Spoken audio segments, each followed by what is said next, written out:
Hello everybody, here we are again with Ask the Vet. This time we have a question about parasites.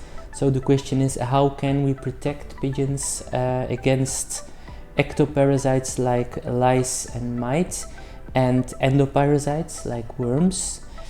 So we have to divide those into different categories. So the ectoparasites, lice and mites, can be treated often with, for example, a dilution of ivermectine.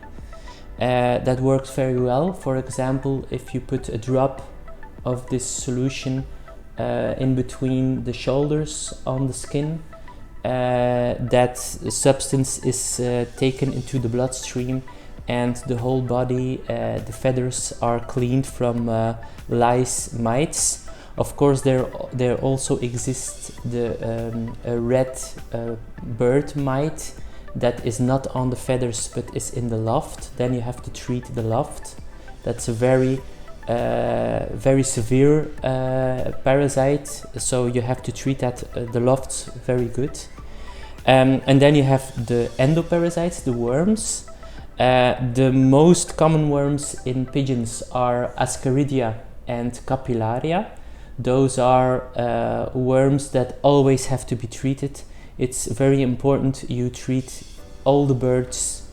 It can be with several kind of substances like Fibantel or Levamisole or other. There are a lot of deworming products, and you have to treat twice with 8 to 10 days in between, because there's a cycle of those worms that the pigeons can be reinfected.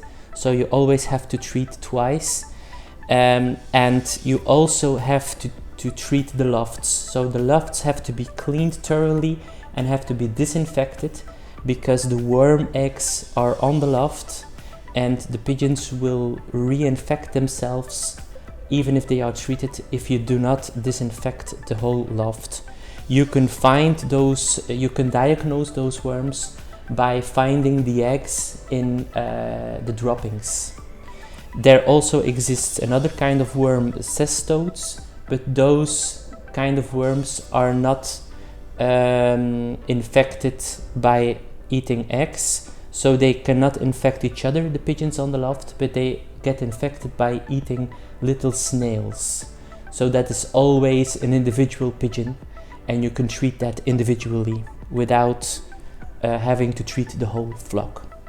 Okay, I hope this was clarifying about this topic. If you have more questions, do not hesitate to ask more in the comments. Thank you.